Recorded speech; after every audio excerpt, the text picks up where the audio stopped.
लगातार कोरोना के मामले सामने आ रहे हैं और जब जब हम हिंदुस्तान में कोरोना की बात करते हैं तो महाराष्ट्र का जिक्र होता है, महाराष्ट्र की बदइंतजामी का जिक्र होता है। अब तक जो तस्वीरें सामने आती रही उसके मुताबिक महाराष्ट्र में कोरोना पीड़ितों को बेहतर इलाज नहीं मिल पा रहा था, लेकिन अब तो जो तमाम कोरोना पीड़ित हैं उनके ऊपर ही सवाल खड़ा हो रहा है कि क्या वो भी मिल पा रहे हैं या नहीं मिल पा रहे, क्योंकि ताजा मामला जलगांव से सामने आ रहा है। जी हाँ, जलगांव के अस्पताल में एक महिला का शव मिला है। महिला दरअसल में 3 जून से यहां पर लापता बताई जा रही थी। कोरोना पीड़ित महिला है तो जो 2 जून से यहां पर गायब थी, उनका शव 8 दिन के बाद अस्पताल के शौचालय से बरामद किया गया है। जिस महिला का शव मिला है उसकी उम्र तकरीबन 82 साल बताई जा रही है। ये बुजुर्ग भुसावल से जलगांव आई थी जहां पर कोरोना का इलाज चल रहा था। जब महिला 2 जून को गायब हुई थी तो पुलिस में मिसिंग की रिपोर्ट कराई गई थी, लेकिन 8 दिन बाद उसका शव उसी अस्पताल के शौचालय से मिला है। राज्य मेडिकल डायरेक्टर डॉक्टर तात्या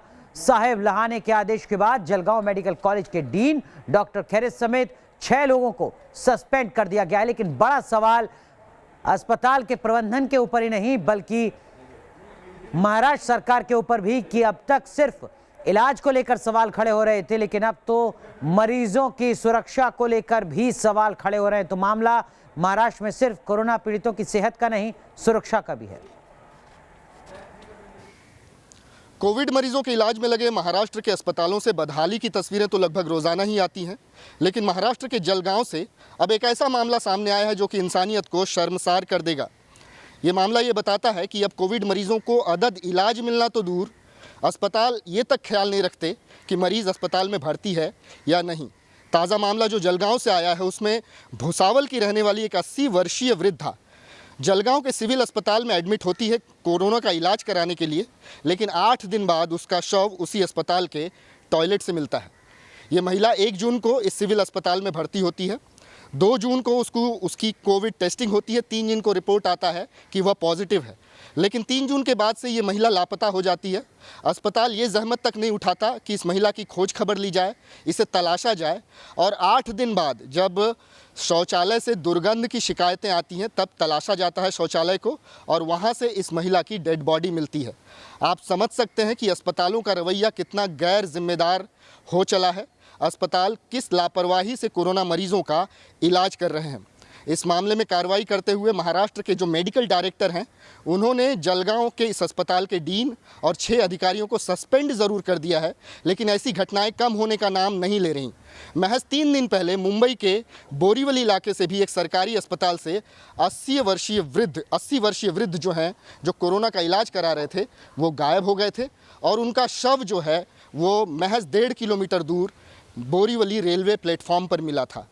आप समझ सकते हैं कि अस्पताल किस तरीके से अपने मरीजों का इलाज कर रहे हैं, उनके इलाज में कितनी गंभीरता है, वो कितना ख्याल रख रहे हैं। और इस किस्म के वाक़े ये सवाल ज़रूर खड़ा करते हैं, क्या उद्धव राज में मरीज़ राम भरोसे हो गए हैं। वीडियो जर्नलिस्ट सिद्धेश वासगे के साथ विकास श्रीवास्तव, न्यूज़ नेशन, मुंबई। तो महाराष्ट्र के पूरे मेडिकल सिस्टम पर बड़े सवाल खड़े होते हैं जलगांव की इस खबर के साथ, लेकिन इन सब के बीच जलगांव के डीसी क्या कुछ कह रहे हैं इस पूरे मामले पर, सुनिए जरा। वो भुसावल के रेलवे हॉस्पिटल में पहले 4-5 दिन उपचार के लिए आई थी।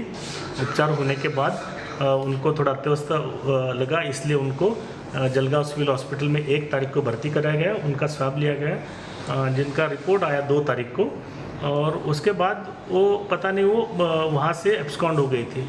जब ये बात पता चली तब सिविल हॉस्पिटल के प्रशासन को बताया गया कि इसके बारे में आप पुलिस को बताइए। पुलिस में उसका मिसिंग केस करके दर्ज हुआ, पुलिस उसका तपास भी कर रही थी।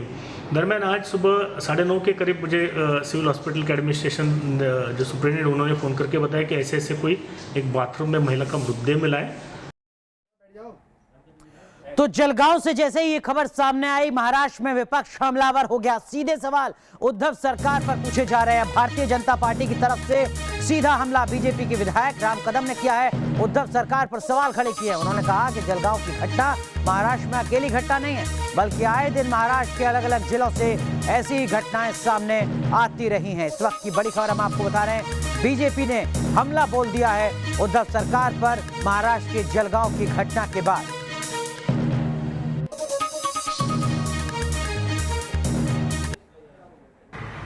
महाराष्ट्र के जलगांव के अस्पताल में 80 वर्ष की बुजुर्ग महिला जो कोरोना पॉजिटिव थी, उनकी लाश उसी अस्पताल के टॉयलेट में 8 दिन के बाद पाई गई। ये बहुत ही दिल दहलाने वाली घटना है। प्रशासन और सरकार पर कई सवाल इससे उठते हैं। मुंबई और महाराष्ट्र में इस प्रकार की घटनाएं बार बार हो रही हैं। हमने कई बार सरकार को सचेत किया, पर महाराष्ट्र की ये 3 दलों की तो सुना अपने भारतीय जनता पार्टी के विधायक राम कदम को। राम कदम साहब हमारे साथ जुड़ चुके हैं, साथ ही साथ राजू वाघमारे जो कांग्रेस पार्टी के वरिष्ठ नेता हैं, महाराष्ट्र के प्रवक्ता हैं, वो भी हमारे साथ जुड़ चुके हैं। और इस खबर को हम तक पहुंचाने वाले हमारे सहयोगी विकास श्रीवास्तव भी हमारे साथ बने हुए हैं। लेकिन सबसे पहला सवाल राजू वाघमारे साहब आपसे, ये तो उद्धव सरकार पर बड़ा सवाल खड़ा हो रहा है और राम कदम साहब कह रहे हैं ये पहला मामला नहीं है इस तरीके का लापरवाही का, क्या कहेंगे आप? दर्दनाक घटना है, ये हम मानते हैं, लेकिन जिस तरीके से राम कदम साहब बोल रहे हैं कि ये पहला मामला नहीं है, ये बिल्कुल गलत है। भाजपा को चुनने की आदत जो है वो भरपूर है। सबसे पहली ये बात है, जब लापता की हॉस्पिटल ने उसको ढूंढने की पूरी तरह की कोशिश की, पुलिस में मामला दर्ज कराया, तो ऐसा नहीं है कि हॉस्पिटल को ये मालूम नहीं था। हॉस्पिटल पूरी तरह से इसकी जांच कर रही थी। अभी दुर्भाग्यपूर्ण घटना ये हो गई है, ये हम मानते हैं। लेकिन राजू वाघमारे साहब, अस्पताल में मेंटेनेंस डिपार्टमेंट तो कोई होता होगा ना सर? अलग अलग दफ्तरों के दरवाजे खोले जाते होंगे, बंद किया जाता होगा, देखा जाता होगा कहां पर क्या है, कोई ताला लगाने वाला होगा। शौचालय जहां पर ज्यादातर लोग जाते हैं वहां पर 8 दिन से तकरीबन एक शव पड़ा हुआ है और किसी को पता ही नहीं है। नहीं, सबसे पहली बात यह है कि उसकी जानकारी पूरी तरह से हॉस्पिटल को खोज में हमने पूरा समय बिताया, पूरे लोगों को लगाया था। लेकिन ये जो शौचालय था ये किधर साइड में था और वहां कोई जाता नहीं था, पहले से बंद था। अभी ये महिला कैसे वहां पहुंची, कैसे उस शौचालय में गई, ये थोड़ा मामला जांच के बराबर का है। लेकिन उस वक्त से लेके जब से लापता है, हॉस्पिटल ने पूरी तरह से खोज और छानबीन की। ठीक है राम कदम साहब, राजू वाघमारे कह रहे हैं कि महिला कैसे वहां पर पहुंची ये तो अब जांच होगी, लेकिन कुल मिलाकर आरोप आप पर, क्या आप राजनीति कर रहे हैं? देखिए, एक माँ जैसी, हमारी दादी जैसी बुजुर्ग महिला है और ये इंसानियत के लिए बहुत दर्द की बात है कि 8 दिन के बाद उनका शव उसी अस्पताल के टॉयलेट में मिलता है। कई सवाल उठते हैं कि अगर प्रशासन ने और पुलिस ने ढूंढा तो जो खुद का अस्पताल ही नहीं देख पाए, खुद का टॉयलेट ही नहीं देख पाए, तो इन्होंने 8 दिन कौन सी तफ्तीश की, कहाँ ढूंढा उन्होंने 8 दिन? और उसके बाद भी इस इन्होंने घटना के बाद यहाँ पे सरकार के प्रवक्ता उसके परिवार की माफी मांगनी चाहिए, तो वो छोड़ करके समर्थन में जुटे हैं।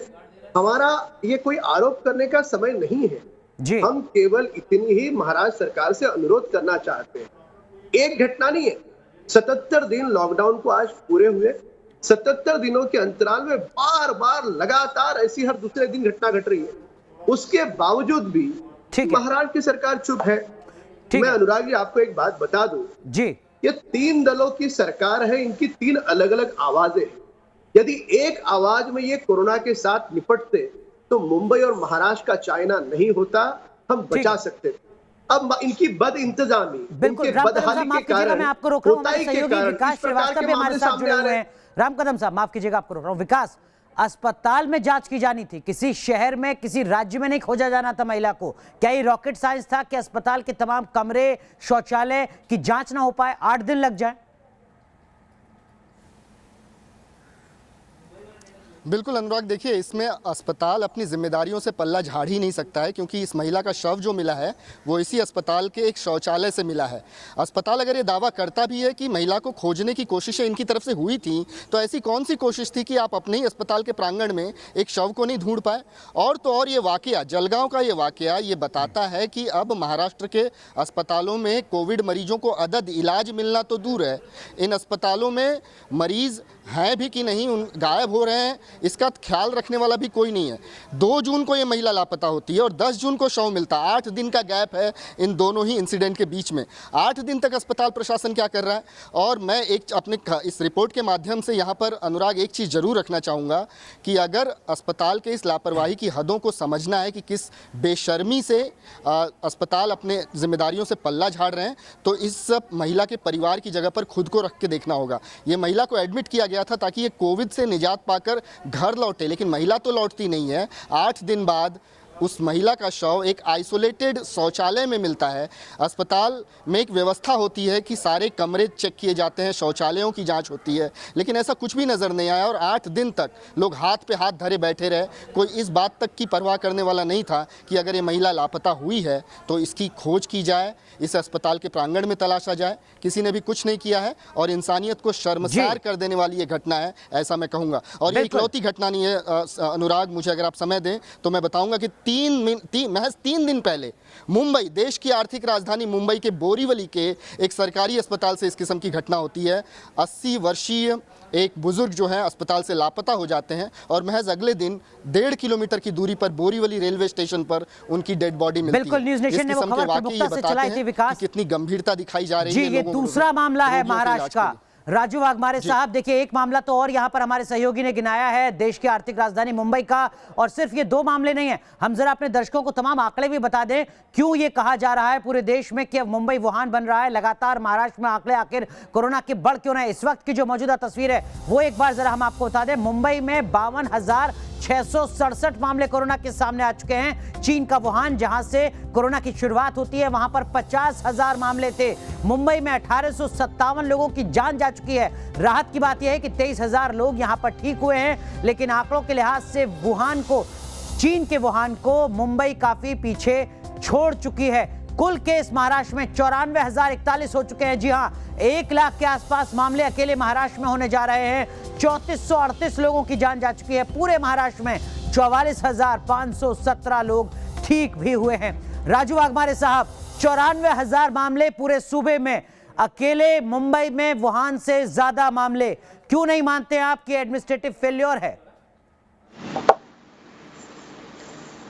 के जो आंकड़े हैं वो आंकड़े चीन कितने सच आंकड़े लोगों को दे, वर्ल्ड हेल्थ ऑर्गेनाइजेशन ने भी उसके ऊपर सवाल खड़े कर दिए हैं।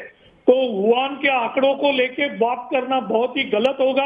रही बात दूसरी, तो महाराष्ट्र और मुंबई ये पूरी तरह से सबसे डेंस पॉपुलेटेड एरिया है।